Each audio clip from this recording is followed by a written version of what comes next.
Today, I'm hitting you with a hard fact-check reality that Canadians are paying for mass migration twice. First, your tax dollars fund the influx of migrants, and second, you are paying for taking care of them once they arrive. And let's break it down. But before I invite you to go over exposethewaste.com, where my colleague and we are exposing the reckless spending of the Liberals. Now, there are countless organizations out there. Some do genuine good work, while others, let's say politely, they have been hijacked by what has been called the woke mind virus.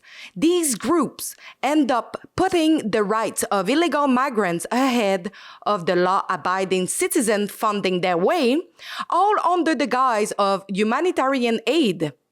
Today, we are shining a light on one of these taxpayer-funded money pit, the International Organization for Migration, called IOM. I seriously doubt how seriously they are spending millions of our tax dollars. Check out these numbers.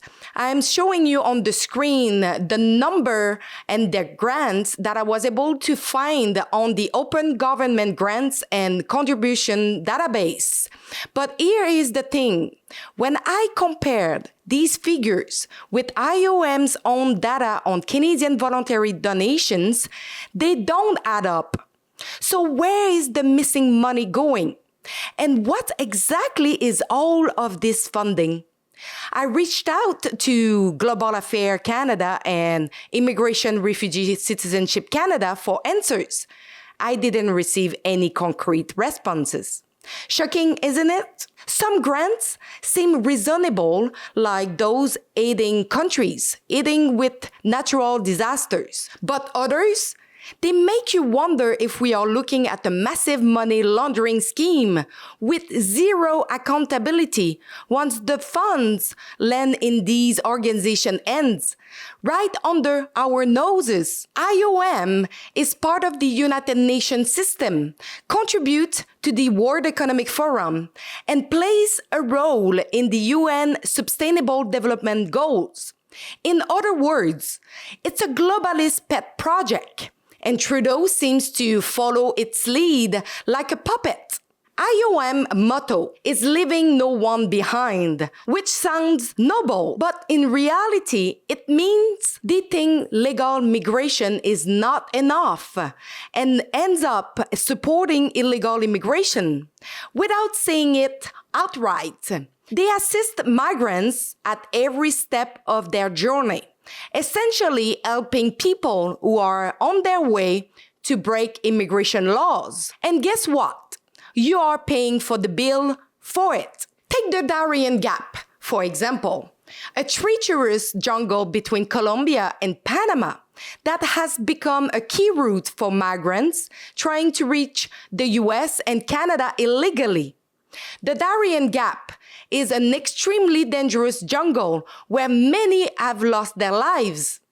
Organizations like IOM, Red Cross, HIAS, and UNICEF have set up camps there to assist these migrants on their journey. And while they should have stopped them from crossing if they were truly concerned about their safety, instead, they facilitate their passage. These organizations are fully aware that these people are heading to the US southern border to cross illegally in order to claim refugee status. Where South America meets Central America lies one of the world's wildest jungles. It's roadless, lawless, and almost entirely uninhabited. Its name, the Darien Gap. Underneath the soaring jungle canopy, migrants from around the world risk death crossing the jungle in a desperate bid to reach the US and Canada. HIS and the Red Cross have even been caught handing out maps that show the illegal routes to the US border. Meanwhile, IOM has been seen distributing anti-rape kits containing condoms, whistles, flashlights, and even abortion pills, as if to say, if you're going to be assaulted, at least do it safely. It's outrageous. Now, let's look at some examples of the grants being handed out to IOM. In 2023, $2 million to strengthen trust between the law enforcement and communities in Moldova. $1 million for the Sudan crisis. Nearly $5 million for the Afghan crisis. $10 million for Asians, migrants. $5 million for Turkey earthquake relief. $300,000 for 8 families in Syrian camps. That's almost $40,000 per family. Meanwhile, here in Canada, homelessness is skyrocketing. In 2022, almost $5 million for migrant rights in Venezuela. Another $5 million for displacement tracking metrics. $8.5 million for humanitarian assistance. More than $5 million to address violent extremism in Iraq, while we cannot even control crime at home.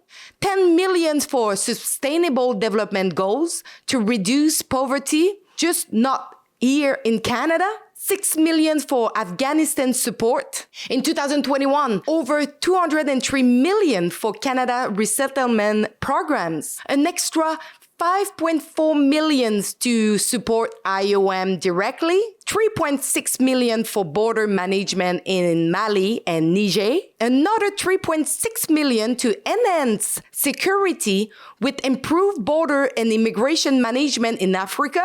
Meanwhile, Canada-owned borders remain underfunded and are grappling with issues like human trafficking, cartel activity, and fentanyl smuggling.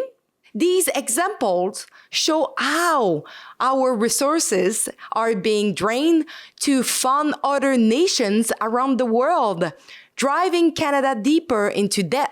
This is the grand plan of IOM, the WEF, the United Nations, and the Sustainable Development Goals to redistribute wealth under the banner of equity. And get this, the UN has even published a document suggesting that aging populations in developed countries could be replaced by immigrants. This is not a conspiracy theory.